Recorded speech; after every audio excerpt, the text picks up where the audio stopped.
And thank you to the Chamber and the nomination committee for this award. I have to admit, I was rather surprised, as there are so many of you in this very audience who serve on so many boards and do so much for this community who are equally and more worthy of receiving this award than I. So it's with humble appreciation that I say thank you for selecting me for this year. You know, as I reflect on the bio that I was asked to do, I began to realize that there were 5 major influences on what has shaped me over the years and my decisions and actions and choosing where and how to apply my time and talents. And the first one is my faith in God and Jesus Christ, who he is, why he came, what he's done for me, and his book of wisdom and love. The book of Matthew, chapter 25, verse 34. If you read that, you get some real insight into God's heart. And it says there that whenever you feed someone who's hungry, or clothe someone who's naked, or provide care for someone who needs it, or look after the orphans and the widows and anyone who needs help, it's so important to him because he cares about each one of us so much that if he regards it as if we're doing it for him, and if he thinks that's that important, then I need to too, if I'm going to be serious about my faith. So that's clearly the first influence. And when you have that standard and when you have that understanding, it makes it easy to serve. Second influence has been my family. I come from a long line of soldiers and farmers and pastors and missionaries and bankers, believe it or not, and insurance. And just for the sake of humor, I have to just list the oldest one that we know of. And he was a guy from England that traveled to Europe in the Crusades to stop at the time, which was the overtaking of Europe by the Moors and the potential wiping out of Christianity, if you know your history. And so he fought and died. I've been to his burial mound there.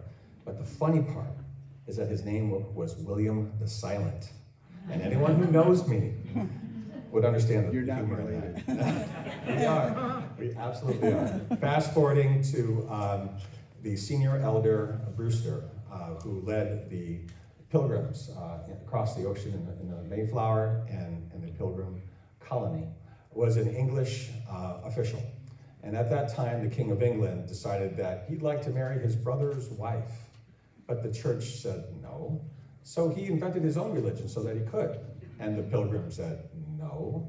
And that's why they risked everything, left everything behind, and had the courage and conviction of their faith to cross an ocean, family and all, and start over. And when you do the right thing, it takes risk.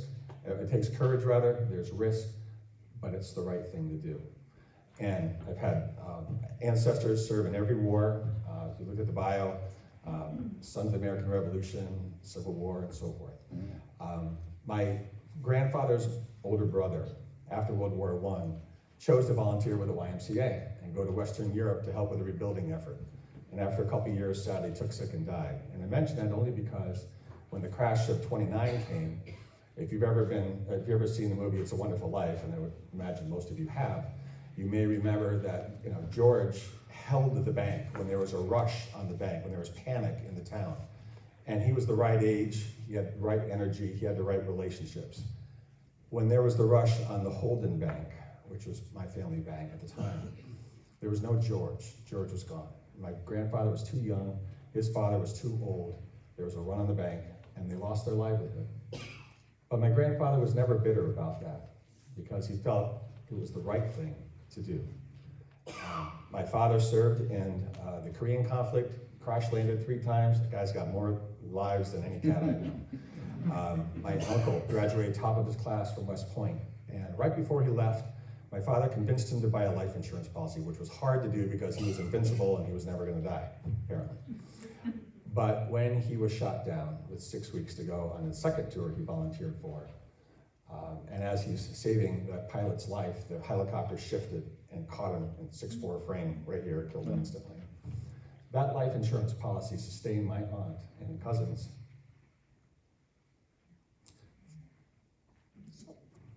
for 15 years. And as a young boy, I learned early on that with careful planning and using the right tools, that you can protect the family that you love, and you can provide for them even after you're gone. And it was a real example of serving and paying the ultimate price. And seeing that lived out as a young boy absolutely shapes you and influences you. My father, as was mentioned, has supported Rotary and this chamber and United Way for decades, and has served the last 10 years on the finance committee for the Torrington Historical Society. My mother has sung on television and solos and duets and church choirs for 45 years, and has really ministered to hundreds and hundreds of people in what became ultimately known as the Stevens Ministry. It has nothing to do with me. And in 1987, we were not friendly with China. And our family decided to do the big extravaganza family vacation when I graduated college. And we took out part of a second mortgage, and we went to China and Tibet, and it was amazing. But I didn't know that my mother was smuggling Bibles into China. And right before we left, she chose to give a Bible to the one Chinese government official that had the authority and the power to imprison us for life. And as a result, she became a Christian, so did her family. Stepped out in faith, risked our family. It's a miracle I'm standing before you. And lastly, my sister Sharon, that Mark referred to. She is a wonderful person. Yeah. With her 2 master's degrees and a life out in Chicago for 18 years, interacted with million-dollar donors, author, public speaker, et cetera, and so forth. Left that 6-figure, high-powered job when she saw our parents starting to decline, and without anybody asking her to, and came back because it was the right thing to do. And so I've grown up with seeing sacrifice, seeing the right decisions made, and it influences one. And when you come from that kind of a family, and I've been very blessed to do so, it makes it easy to serve. Starting to pick up on the theme. Third, I'd like to talk about my amazing employees, some of which are here tonight. We have a pretty rigorous interview process, 6 levels. And in addition to the normal, intelligence and aptitude and integrity types of things, we have another dimension. That is, we really look for a nurturing spirit, a nurturing heart. Because in order to do what we do as independent insurance agents, you have to really care about your client. And quite frankly, those commercials that say we can do this or that in 15 minutes, I feel is a disservice to the public. Because there's very little that can be done in 15 minutes that's done well, and that's worthwhile. So we take as long as it takes. Sometimes it's 15 minutes, sometimes it's longer. We take as much time as necessary to do it right. And when you have employees that truly care about your clients and what's important to them, their families, their children, their life, their assets, their liabilities, their health insurance. We needed better expertise in the Medicare Center. So Ann Bowen, an organization to help us give appropriate Medicare advice to our clients and long-term care. And when they're able to do the job in the right way, and they care for their coworkers, it overflows to their coworkers. And from there, it's just natural to overflow to the community in which they live and work. And while I will pay up to 8 hours a year for them to pick their passion and serve in whatever nonprofit they wish, I encourage them each to get involved with at least one organization and to give back and make a difference, because we're all blessed. And I just wanted to remove that possible impediment and not ask them to do it on their personal time. If I really believe it's important, then I should be willing to pay for it. And for those business owners that are out here, that's something that you can consider as well, because our community needs more board members and more volunteers. And I'll come back to that in a minute. So from there, you really know it's catching fire when they start coming to you with ideas. Over the last several years, 14 years, they've come up with about 36 different great ideas that we have adopted and incorporated as an agency. For example, adopting several families, started at 1 and 2 and 5 and so forth, that are in the Susan B program over Christmas. They've obviously had their lives blown up, and it's a tough and dark time. And they felt it was a good idea to donate, and I match, and we buy presents to brighten their Christmas when they're going through those kinds of times. Whether it's packaging supplies for our troops in Afghanistan, whether it's working with an organization where you donate gently used or new professional outfits for returning veterans to go and interview in, because many of them don't have a professional outfit to do that. And it goes on and on and on. East Coast assisted dogs, service dogs for the disabled. You get the point. When you work with a team that's like that, it makes it easy to serve. The fourth influence is what I'll call our corporate supporters. All of you, all the folks that are in your program, all the larger and more successful businesses, or those businesses that are community-minded. The ONGs, the Borghese's, United Construction, Northwest Hills, Subaru, Brooks, Todd, McNeil, and so forth. You do a tremendous job. And there's a couple of banks as well. I don't mean to, there are banks that also contribute to the community, let me be clear. Torrington Savings Bank, Thompson Savings Bank, but in particular, I want to talk about two banks that I've gotten to get to know pretty well over the last several years, because we work closely together on a charity golf tournament every year that Mark alluded to before. And there are 6 members that are on our planning committee. From Brooks, Todd, and McNeil is myself and Kathy Schapp, who's here tonight. And from Litchfield Bancorp, we have Paul McLaughlin and Lisa Partrick. From Northwest Community Bank, we have Steve Zarella and Carol Monroe. And together, we work together and have raised just shy of $560,000 over the last 21 years. So thank you all for your support with that endeavor. It helps 5 local charities: Susan B., Friends in Service to Humanity, Open Door, Community Kitchen, and the McCall Foundation, which is an alcohol and opioid recovery operation. And these are the very organizations that are being strained the most as we are going back into yet another recession. So they need it, and we thank you for your support. But here's the interesting thing. We live here. These organizations help and support our friends and neighbors. Did you know that a full third of that money was donated from organizations that are not even domiciled in Connecticut? Who would do that? Let me tell you. As an independent insurance agent, we choose who we represent. We pick only the best insurance companies, the most financially stable, the ones who stand behind the promise. Insurance is really a promise. It's in contract form, subject to certain conditions. But we only represent those that stand by their word. And that's reflected in their underwriters, their claims departments, how they interact with us, and how, more importantly, how they interact with you. And so there are many of them actually sitting amongst you tonight. Some are underwriters, some are managers, some are senior vice presidents of multi-billion-dollar companies who drove 3 hours just to be with us tonight. So after I go through the short list, I'd like you to join me in thanking them, because we've been fortunate enough to be in good standing with them and to find favor with them.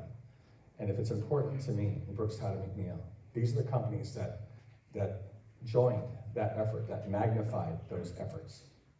And they're all insurance companies, so I won't say that every time, unless it's a foundation and it's in the name. So, the first one is Acadia Insurance.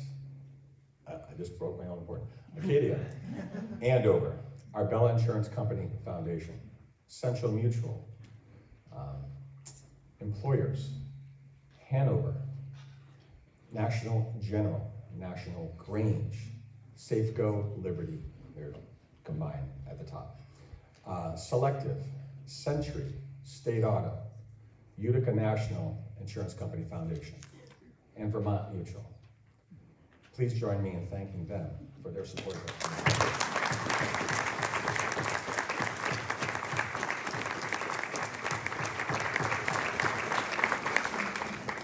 And the last area of influence is all of you.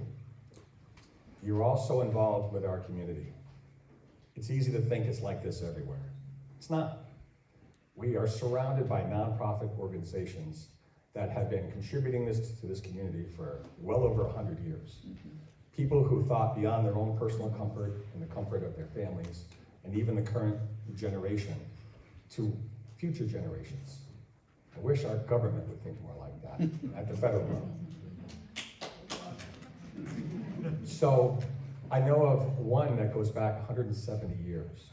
The Brooks family donated back in the mid-1850s to build the beautiful marble public library that we have and promote literacy and learning and knowledge and prepare this community for when the Industrial Revolution hit in the late 1800s, in 1900.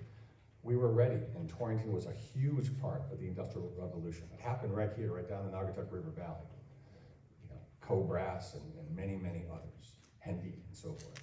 And the community was ready because they were literate, and they could learn, and they used those skills. And the Brooks family thought beyond themselves to the future, to us. And others, for example, the land that this property was on was donated to the city as long as it's used for educational purposes. Maria Seymour Booker Memorial, for over 100 years, has been providing health care, dental care, and child care for high-risk mothers and their young children. Co-Park donated for our enjoyment, again, over 100 years ago. That's an amazing spirit of philanthropy that just doesn't exist everywhere. So we've all benefited from that, directly or indirectly. But with that blessing comes a responsibility. It's up to us to keep it going. And I don't know one board that doesn't need at least 1 or 2 additional positions filled. And I don't know one nonprofit that doesn't need more volunteers. In fact, this coming Sunday, the YMCA, which has taken over Camp Mo for this summer to help out Lark, is doing a 30-obstacle 5K mud run, and pretty elaborate. And as usual, we're short on volunteers. So if you're looking to plug in, find a place to give back, there's an opportunity 3 days from now. And you know, it's just, it's an incredible responsibility that we have.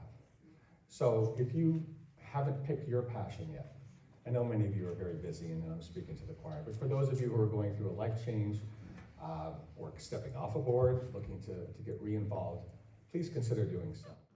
We've all looked at a situation and said to ourselves, you know, that's not right. Something should be done about that. Someone should do something about that. I'd like to challenge you tonight and take the next step. And that is, what can I do about that? Who do I know that I could work with to make a difference there? What will your legacy be? Thank you.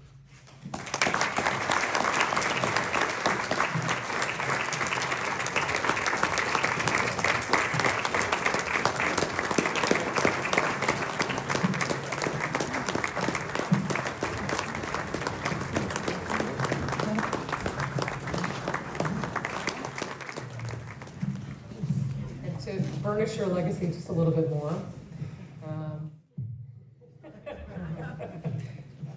I'm going to remember those stories. The state of Connecticut General Assembly presents this official citation introduced by the entire Torrington delegation.